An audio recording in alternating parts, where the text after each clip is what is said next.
నిర్గమాకాండము 3వ అధ్యాయం 10వ వచనం అందరు కలిపి చదువుకుందాం. పాత నిబంధనలో 46వ పేజీ. కాగా రమ్ము, నిన్ను ఫరో యొద్దకు పంపెదను, ఇజ్రాయేలీయులైన నా ప్రజలను నీవు ఐగుప్తులో నుండి తోడుకొని పోవలెను అనెను. దేవుడు మోషేకి ఒక పిలుపు ఇచ్చిన లేఖనాన్ని మనం చదువుకున్న 3వ అధ్యాయం 10వ వచనంలో.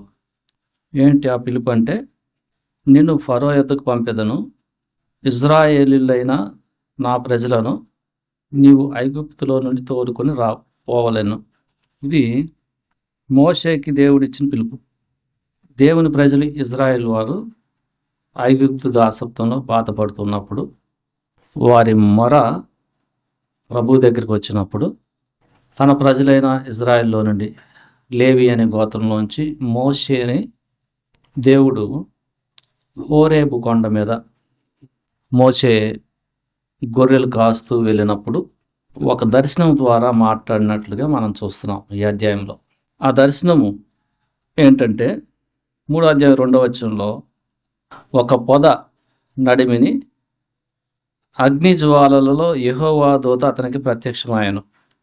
అతడు చూచినప్పుడు అగ్ని వలన ఆ పొద మండుచుండెను గాని పొద కాలిపోలేదు. అప్పుడు మోషే, ఆ పొద ఏల కాలిపోలేదు, నేను ఆ తట్టు వెళ్ళి ఈ గొప్ప వింత చూచెదను అనుకునేను. దాని చూచుటకు అతడు ఆ తట్టు వచ్చుట యెహోవా చూచెను. దేవుడు ఆ పొద నడుమ నుండి మోషే మోషే అని అతన్ని పిలిచెను. అందుకతడు చిత్తము ప్రభువా అనెను. తన లైఫ్లో ఈ సంఘటన మోషే అనుకోలేదు. ఒకరోజు ఈ దర్శనం కలిగింది. తనైతే తన పనిలో ఉన్నాడు, గొర్రెలు కాసుకుంటూ హోరేబు పర్వతం వెళ్ళినప్పుడు ఈ దర్శనం చూశాడు. ఒక పొద మధ్యలో అగ్ని జ్వాలలతో కనిపిస్తూ ఉన్నప్పుడు పొద కాలిపోలా. వింతగా ఉంది, ఇదేంది, నేను ఎప్పుడు చూడలేదే, ఏంటబ్బా ఏమైందని దగ్గర దాకా వెళ్ళాడు. దేవుడు మాట్లాడాడు.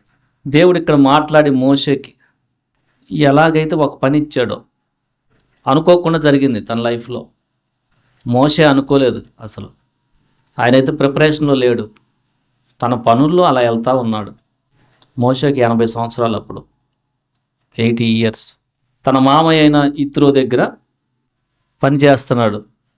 ఇత్రో తనకున్న 7 కుమార్తెల్లో సిప్పోరా అనే తన కుమార్తెనిచ్చి మోషేకి పెళ్లి చేశాడు.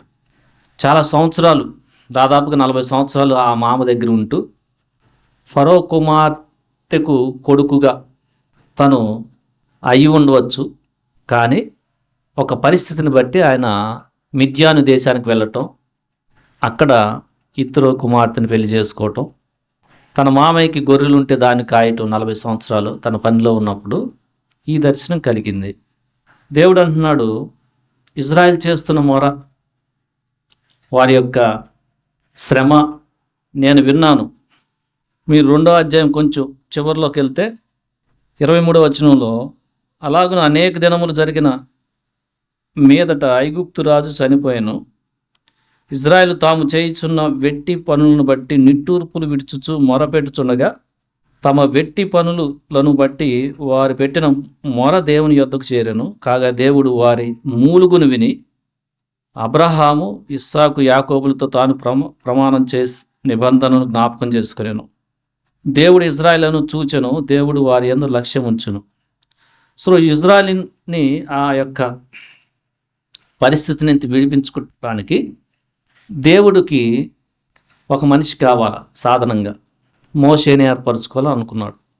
ఇందా చదివాం కదా 10వ వచనంలో, నేను ఇజ్రాయెల్ ప్రజల్ని ఐగుప్తు నుంచి 8వ వచనంలో, కాబట్టి ఐగుప్తుల చేతిలో నుండి వారిని విడిపించుటకును ఆ దేశంలోని విశాలమైన మంచి దేశమునకు, అనగా కనానీయులకు, హిత్తీలకు, అమోరీయులకు, పెరిజీయులకు, హెవీలకు, యబూసీలకు నివాస స్థలమై పాలు తేనెలు ప్రవహించు దేశమునకు వారిని నడిపించుటకు దిగి వచ్చి ఉన్నాను అని చెప్తూ ఆ పని చేస్తానికి ఒక మనిషి కావాలా.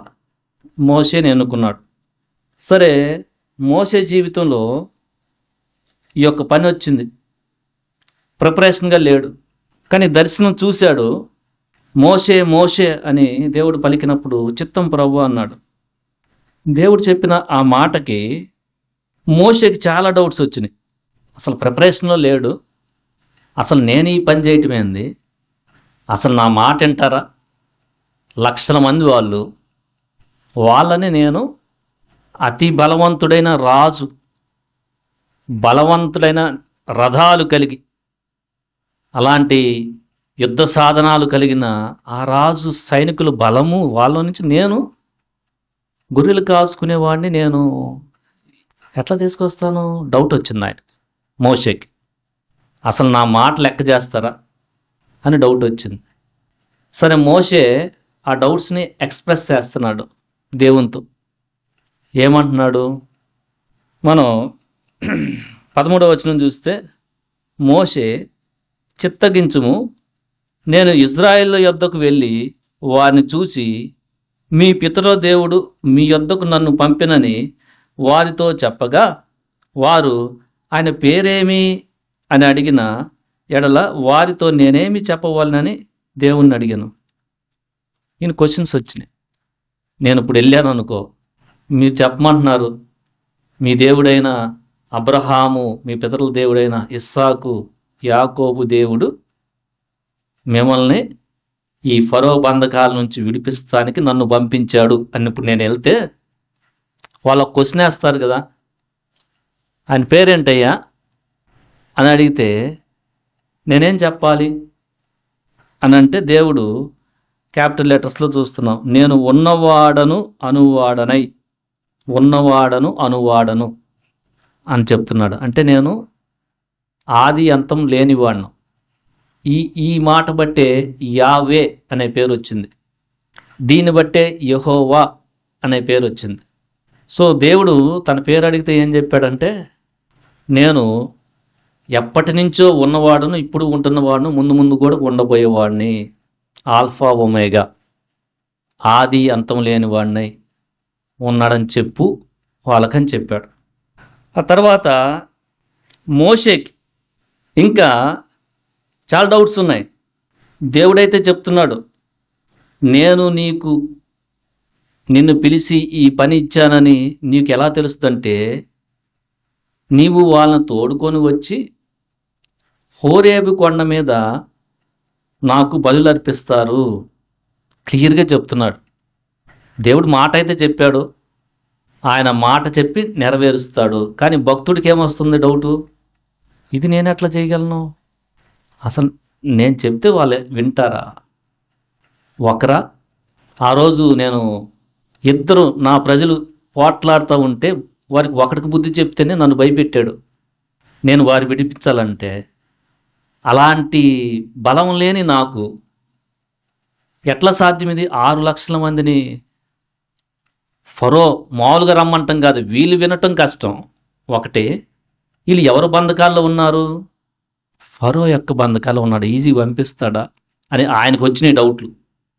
అంటే ఆయనకి దేవుని మీద నమ్మకం ఉంది, కానీ సిచ్యువేషన్ వచ్చేదానికి ప్రశ్నలు ఉన్నాయి. దేవుడు సర్వశక్తిమంతుడు, ఏదైనా చేయగలడు అని మాటలు విని ఉండొచ్చు ఆయన, కానీ పరిస్థితి వచ్చినప్పుడు నిన్ను పిలుస్తున్నాను రా ఆ పని కోసం అన్నప్పుడు ఆ ఇచ్చిన పనిని బట్టి, తనకి ఉన్న స్థానాన్ని బట్టి ఎన్నో ఆలోచనలు వచ్చినాయి.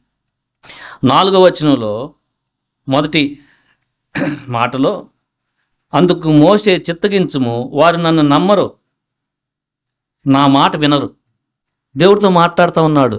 ఇందాక ఒక ప్రశ్న వేశాడు, అసలు నేను అడిగితే ఎవరు నిన్ను పంపించింది, ఏ దేవుడు అని అడిగితే ఏం చెప్పాలి? చెప్పాడు దేవుడు, ఉన్నవాడను అనువాడను అని చెప్పు, ఎప్పటి నుంచో ఉన్నవాడినని. సరే విన్నాడు. మళ్ళీ దేవుడు మాట్లాడుతున్నాడు, నేను ఫరోకి అతని సేవకుల మీద అనేకమైన మహత్కార్యాలు నీ ద్వారా చేపించి వాళ్ళని తీసుకొని వస్తాను, నువ్వు చూస్తూ ఉంటావు. నా ప్రజలైన ఇజ్రాయేల్ వారు ఐగుప్తు నుంచి వచ్చేటప్పుడు నేను ఐగుప్తీయులకి వారి పట్ల దయని కలిగించి వాళ్ళకున్న బంగారం ఇవన్నీ కూడా వాళ్ళే ఇచ్చి, అమ్మ మీరు తీసుకుని వెళ్ళిపోండి, ఇంకా ఇక్కడ వద్దు అని త్వర పెట్టి పంపిస్తారు. ఎందుకంటే జరిగే కార్యాలను బట్టి. ఇది చేయబోతున్నాను, నువ్వు కావాలి నాకు. ఒక మనిషిని పంపాలి కదా, నువ్వు కావాలి నాకు అన్నాడు. సరే, మోషే మళ్ళీ ఏమడుగుతున్నాడు? నమ్మరు, వారు నన్ను నమ్మరు. ఎట్లా నమ్ముతారు? సో మన జీవితంలో కూడా మనం మన ప్రజలైన నువ్వు పుట్టిన వారిలో నుంచి నిన్ను ఏర్పరచుకున్నాను. నువ్వు వెళ్ళి మాట చెప్పు చాలు, మిగతాది నేను చూసుకుంటాను అని చెప్పినప్పుడు ఇలాంటి క్వశ్చన్స్ మనకి వస్తాయి జనరల్గా. నన్ను నమ్మరు, పొద్దులు నా పరిస్థితి చూస్తూ ఉన్నారు కదా, ఎంత బలహీనో. వాళ్ళు చాలా బలవంతులు. నేను వెళ్ళి ప్రభు నీ మాట గురించి నీ సువార్త చెప్తే వాళ్ళు ఎట్లా వింటారు అనే భయం, అనే ఆలోచన నీకు రావచ్చు.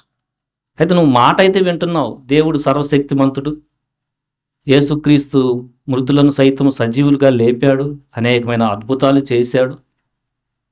పాత నిబంధనలో మోషే ద్వారా ఇప్పుడు చదువుకున్న లేఖనంలో ఆయన చేసిన కార్యాలను నువ్వు విన్నావు. అబ్రహాముకి 100 వయసులో ఇస్సాకునిచ్చాడు.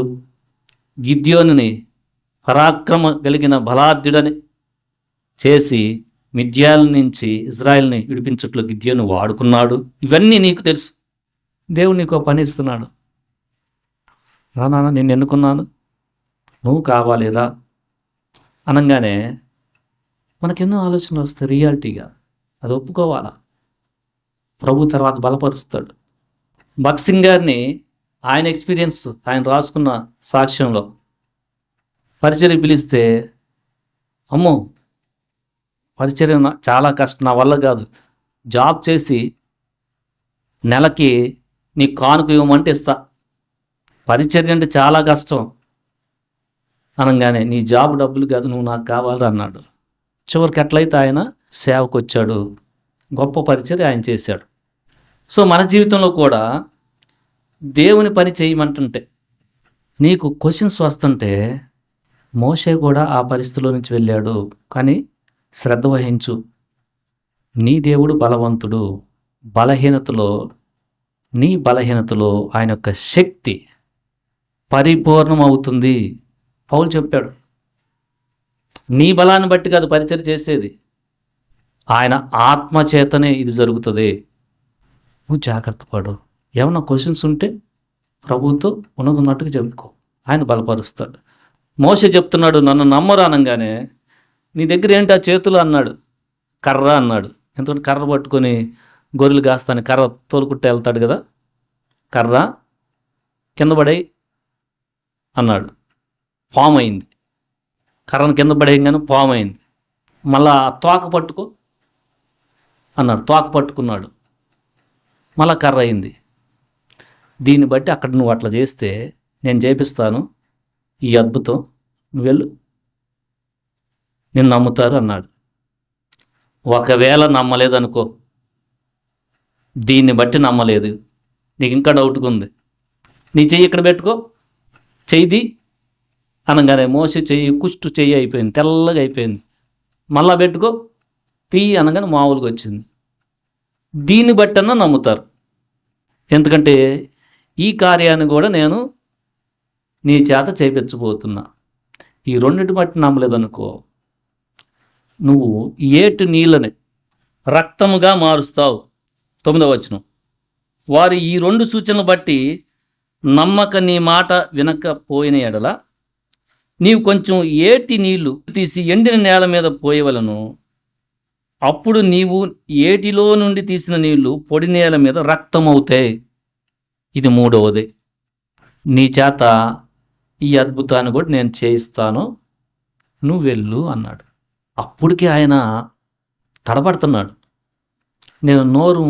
నా నోరు మాంద్యం కలిగిన వాడిని, నాకు మాట్లాడటమే రాదు చెప్తున్నా. తర్వాత చూడండి 10వ వచనం, అప్పుడు మోషే, ప్రభువా, అంతకు మునుపైనను నీవు నీ దాసునితో మాట్లాడినప్పటి నుండి అయినను నేను మాట నేర్పరిని కాదు, నేను నోటి మాంద్యము నాలుక మాంద్యము గలవాడినని యెహోవాతో చెప్పుకో. ఇంకోటి చెప్తున్నాడు, సాకు అని అనొచ్చు, కానీ రియాలిటీ అది.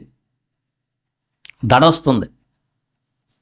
నేను అంతమంది అంటే ఫరో ముందుకెళ్ళి ఆయనతో నీవు ఇజ్రాయెల్ దేవుడైన యెహోవా తన ప్రజల్ని హోరేబు కొండ మీద వచ్చి తనను సేవించమంటున్నాడు, తన ప్రజలను నువ్వు పోనివ్వాలి, లేకపోతే బలమైన కార్యాలతో నీ మీద చేసి తీసుకెళ్తాడనే మాట చెప్తానికి రాజు ముందు అవన్నీ ఆలోచిస్తుంటే ఈయనకి ఇంకోటి కూడా వచ్చింది. నా నాలుకే తడబడిపోతుంది ప్రభువా, అంతకుముందైనా ఇప్పుడు నువ్వు నీ దాసునితో మాట్లాడిన తర్వాత అయినా నేను మాట మాంద్యం కలిగిన వాడిని అనగానే ప్రభు చెప్తున్నాడు, మనుషులకు నోరిచ్చింది ఎవరు?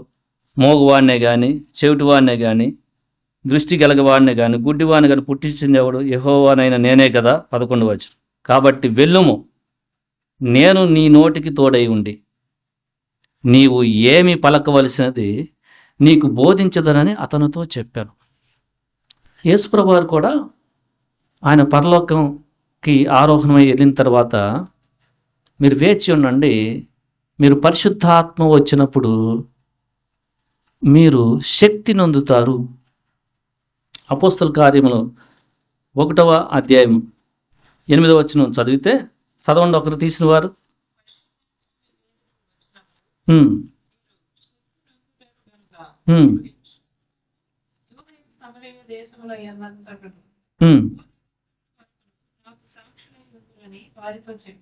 అదే యేసుప్రభు వారు చెప్పారు, ఇప్పుడు మీ శక్తిని నమ్ముకోవద్దు.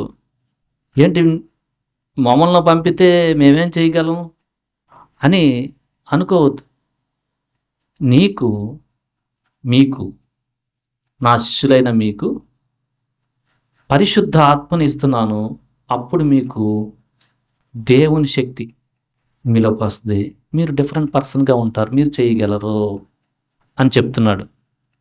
ఇక్కడ మోషేతో ఏం చెప్తున్నారు? ప్రభువు కనపడ్డాడు, మాట్లాడుతూ ఉన్నాడు, నీకు నోటి మాంద్యమా? మనుషులకు నోరిచ్చింది నేను, గుడ్డివారిని, చెవిటివారిని, మోగువారిని పుట్టించింది కూడా నేనే. కాబట్టి వెళ్ళుము, నేను నీ నోటికి తోడై ఉండి నువ్వేం చెప్పాలో బోధిస్తాను. యేసుప్రభు వారు కూడా మిమ్మల్ని ఎవరన్నా పట్టుకున్నారనుకో మధ్యలో, మీరేం మాట్లాడాలో మీరు ఇబ్బంది పడద్దు. అప్పుడు ఎవరంటే మీ జ్ఞానానికి మించిన సరైన మాటని మీ నోటి నుంచి ఎవరైతే రప్పిస్తారంటే మీ తండ్రే. అంటే నా తండ్రే మీకు మాట ఇస్తాడు, మీరు భయపడద్దు. వారు మిమ్మల్ని పట్టుకొని సమాజ మందిరాల్లో పట్టుకొని ఇబ్బంది పెడుతుంటే ఏం మాట్లాడాలా అని మీరు అనుకుంటే, మీరు ఏం మాట్లాడాలో చెప్పేది మీలో ఉన్న పరిశుద్ధాత్మే అని చెప్తున్నారు. ఇక్కడ కూడా ప్రభు ఏం చెప్తున్నారు? నువ్వు వెళ్ళు, నువ్వు ఏం మాట్లాడాలో నాటికి తడపడతాను అనుకోవాక, నీకు నోటికి తోడై ఉండి నువ్వేం చెప్పాలో నేను చెప్తాను అని చెప్తున్నాను. అందుకు ఇంకా మోషేకి డౌట్స్. 13 అందుకు అతడు, అయ్యో ప్రభువా, నువ్వు పంపదలసిన వారినే పంపమని ఇంకా మాట వినలా. ఇన్ని చెప్పినా కానీ మోషే ఇంకా ఏమంటున్నారంటే, ఎవరినైతే నువ్వు ఇంకా వేరే వాళ్ళని పంపన్న భావంతో మాట్లాడుతున్నాడు. పంపవలసిన వాళ్ళ పంపు అంటున్నాడు. దేవుడు కోపం వచ్చింది. దేవుడు కోపం వస్తుందా? కొంతమంది దేవుడు అంటే సరిగైన అవగాహన లేకుండా ఒకే కోణంలో ఆలోచించినప్పుడు కొన్ని విషయాలు దేవుని కోపం వస్తుంది. అది దైవికమైన కోపం. ఏం చెప్తాను? మోషే మీద కోపపడి ఇంకా ఆయనకి ఒక హెల్పర్ని ఇస్తున్నాను, నీ అన్న అయిన అహరోన్ లేడా? 14 అతడు బాగుగా మాట్లాడగలగడని నేను ఎరుగుదును అని చెప్పి, ఇదిగో అతడు నిన్ను ఎదుర్కొనుటకు వచ్చుచున్నాడు, అతడు నిన్ను చూచి తన హృదయమందు సంతోషించును, నీవు అతనితో మాట్లాడి అతని నోటికి మాటలు అందించవలెను, నేను నీ నోటికి అతని నోటికి తోడై ఉండి మీరు చేయవలసిన దాన్ని మీకు బోధిస్తానని చెప్పి ఇప్పుడు దేవుడు ఏం చేస్తున్నాడంటే ఒక హెల్పర్ని ఇస్తున్నాడు. అంటే మన జీవితంలో కూడా కొన్నిసార్లు నేను ఒక్కనే చేస్తానా, నేను ఒక్కనే ఇది చేయగలనా అంటే మనకున్న బలహీనతను బట్టి మనం ఆ పనిలో ముందుకు వెళ్తామని నిశ్చయించుకుంటే వేరే వాళ్ళని కూడా ఇస్తాడు. అంటే సంఘంలో ఒకరికొకరు హెల్ప్ చేసుకుంటూ ముందుకెళ్తారు. అలా అహరోనిచ్చి మోషేని బలపరిచాడు. చివరికి ఎట్టకేలకి మోషే కొంచెం ఓకే అని ప్రభు పనిచేస్తాను ముందుకెళ్ళాడు. ఇది జరిగింది. రక్షణ పొందిన మన జీవితంలో దేవుడు ఏదన్నా పని, ఫర్ ఎగ్జాంపుల్, నిన్నెందుకు రక్షించుకున్నాడు, నీవు చేయవలసిన పని, దేవుని చిత్తంలో ఉన్న పని ఏంటి అని నువ్వు ఆలోచించే సమయంలో దేవుడు నీతో మాట్లాడి ఈ పని నువ్వు చేయాలమ్మా, చేయాలయ్యా అన్నాడు అనుకో. లేకపోతే సడన్గా నీ పని నువ్వు చేసుకుంటూ ఉన్నావు, రక్షించబడ్డావు, నెమ్మదిగా వాక్యం వింటా ఉన్నావు, నీ పని నువ్వేదో చేసుకుంటున్నావు, ఇక అది కాదు, అది ఆపేయి, 40 సంవత్సరాలు ఆ పని చేసావు మోషే, ఇక జీవితంలో నీవు చేయవలసిన నా పని ఉంది, ఇది చెయ్యి అని మోషకి ఎలా అయితే వచ్చిందో నీ జీవితంలో కూడా నువ్వు నా పని చేయాలిదా అని ప్రభు నీతో మాట్లాడితే మోషకి చాలా డౌట్స్ వచ్చినాయి. కాకపోతే మోషే జీవితంలో మనం నేర్చుకోవాల్సింది ఏంటంటే, మోషే మోషే అనగానే చిత్తం ప్రభు అన్నాడు. డౌట్స్ అయితే ఉన్నాయి. ఆ కర్ర కింద పడేయంటే ఎందుకు పడేయాలా, పడేసాడు. పట్టుకో, పట్టుకున్నాడు. పెట్టుకో, పెట్టాడు. ఎందుకు పెట్టాలా, విధేయతుంది. అంటే చెప్తే మాట చాలా సాత్వికంగా విధేయతుంది. ఆ సాత్వికంలోనే ఆయన కొన్ని డౌట్స్ కూడా వచ్చినాయి. నన్ను ఎవరు వింటారు ప్రభు అంటే, నీకు ఉండవలసింది, నాకు ఉండవలసింది ఏంటంటే, ఫస్ట్ దేవుడి మాటకు రెస్పాండ్ అవటం మినిమం, చెప్పింది నెమ్మది చేయటం. ఆ తర్వాత నీ క్వశ్చన్స్ ఉంటాయి, ఎవరికి వచ్చిన క్వశ్చన్స్ వాళ్ళకు ఉంటాయి. కొన్నిసార్లు అందరికని కాదు. ఫర్ ఎగ్జాంపుల్, యెషయాని దర్శనం కలగంగానే యెషయా గ్రంథం 6వ అధ్యాయంలో నా పనికి ఎవరు వెళ్తారంటే ఇదిగో నేనున్నాను అన్నాడు వెంటనే. కానీ కొంతమంది జీవితాల్లో ఇలాంటి పరిస్థితి వచ్చినప్పుడు మనం తెలుసుకోవాల్సింది ఏంటంటే, దేవుడు మోషేతో చెప్పాడు, నేను సర్వశక్తి గల దేవుడినని అబ్రహాంకి నేను పరిచయం చేసుకున్నాను. మీరు చూడొచ్చు ఆ మాట కూడా 6వ అధ్యాయంలో 2వ వచనం చదవండి. మరియు దేవుడు ఉమ్, ఉమ్, నేను సర్వశక్తి గల దేవుడను పేరును అబ్రహాము, ఇస్సాకు, యాకోబులకు ప్రత్యక్షమైతిని గాని యెహోవా అను నా నామమున నేను వారికి తెలియబడలేదు. నేను సర్వశక్తి గల దేవుడను. దేవుడు సర్వము చేయగలిగిన వాడు, అది మనం గుర్తుపెట్టుకోవాలి. సో మోషే ఆ పని చేస్తానికి వెళ్ళిన తరువాత, మనం తర్వాత అధ్యాయాలు చూస్తే ఫరో దగ్గరికి వెళ్ళినప్పుడు ఎలాంటి సిచ్యువేషన్స్ వచ్చినాయి అంటే, రియల్గా దేవుడు ముందే చెప్పాడు, ఫరో వెంటనే మాట వినడు, ఎందుకంటే నేను ఫరో హృదయాన్ని కఠినం చేస్తున్నాను. నువ్వు వెళ్ళి చెప్పినంత మాత్రం ఏం వినడు, ఎందుకంటే ఆయన హృదయాన్ని నేను కఠినం చేస్తున్నా. ఎందుకంటే మనుషుల హృదయాలు ఎవరై కఠినం చేయాలో మెత్తన చేయాలో నాకున్నాయి, కానీ నువ్వు వరి అవ్వక, ఎందుకంటే ఒక సూచక క్రియతో వినడు, గొప్ప సూచక క్రియలతో నేను నీ ద్వారా చేయించి చివరికి మీరు వెళ్ళండి అయ్యా, వెళ్ళండి, ఇక్కడ ఉండొద్దు అనేట్టు చేస్తా.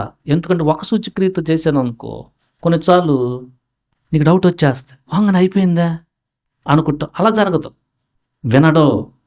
10 సూచక క్రియలు చేసిన తర్వాత వింటాడు. అందుకొని ఇజ్రాయెల్ ప్రజలైన మీరేమనుకుంటారంటే, ఇవన్నీ జరగటాన్ని బట్టి నేనే యెహోవాని అనుకుంటారు. ఐగుప్తు ప్రజలు ఏమనుకుంటారంటే, ఈ అద్భుతాలు జరగటం వలన మీ దేవుడు గొప్పవాడు, యెహోవా అని నేనే అని అనుకుంటారు అని దేవుడు చెప్తాను. మోషే వెళ్ళినప్పుడు వినలా, ఆయన మధ్యలో కన్ఫ్యూజన్ వచ్చింది. ఏంటి ప్రభు, నేను మాట మాంద్యం కలిగిన చెప్పాను కదా, డౌట్స్ వచ్చినాయి. వాళ్ళు కూడా మోషే అహరోన్ల మీద మొట్టమొదటిగా వెళ్ళినప్పుడు దేవుడు పంపారని నమ్మారు, కానీ ఎందుకంటే ఆ 3 సూచక్రియలు చేయంగానే దేవుడు పంపాడని నమ్మారు. కానీ ఫరో దగ్గరికి వీళ్ళెళ్ళి చెప్పిన తరువాత ఫరో ఇంకా వాళ్ళని బాధ పెడుతుంటే వాళ్ళు వీళ్ళని అంటున్నారు, ఏంటో మీరు వచ్చి చేసింది అంటుంటే తడబడ్డాడు మోషే. ముందే చెప్పానుగా నేను, మీరు కూడా మిమ్మల్ని ఏర్పరచుకుంటే ఆ పనికి మీరు మొట్టమొదటికి వెళ్ళారనుకో, ఓ ఎవరన్నారనుకో, ఏం చెప్పొచ్చు అన్నారనుకో, వరి అవ్వద్దు. ఎంటంటనే చెప్తే నువ్వు చెప్పింది వినేస్తే నీకు గర్వం వచ్చేసి అనుకుంటావు, వదలద్దు. ఎందుకంటే దేవుడు సర్వశక్తిమంతుడైన దేవుడు, నువ్వు వేచి చూస్తూ ఉండు. ఎవరైతే నిన్ను మొట్టమొదటి వెళ్ళినప్పుడు ఏయ్ పోండ్రా, నువ్వేం చెప్పొచ్చావు, నీ పొద్దున ఇక్కడికి తిరగట్లా అనే వ్యక్తి కొంతకాలం అయిన తర్వాత దేవుడు నీ ద్వారా వారి జీవితాల్లో చేసే ఆ పరిస్థితిని బట్టి చివరికి నీ మాట వింటారు. అందుకొని దేవుడు నీకేదన్నా పనిస్తే చేయటానికి విసుకోవద్దు. మధ్యలో తడబాటు వచ్చినప్పుడు నిరాశ చెందొద్దు. ఆయన నీకు తోడై ఉండి ఏం చెప్పాడు మోషేతో? నేను నీకు తోడై ఉండి నీకు తోడై ఉంటాడు. యేసుప్రభువారు వాళ్ళ శిష్యులను బయటకు పంపించినప్పుడు సువార్తకి సదాకాలం మీకు తోడై ఉంటానన్నాడు, ఇమ్మానుయేల్ అన్నారు.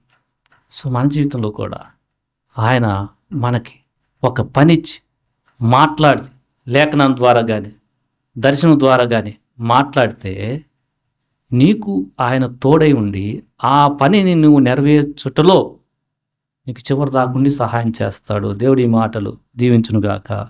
ఆమెన్.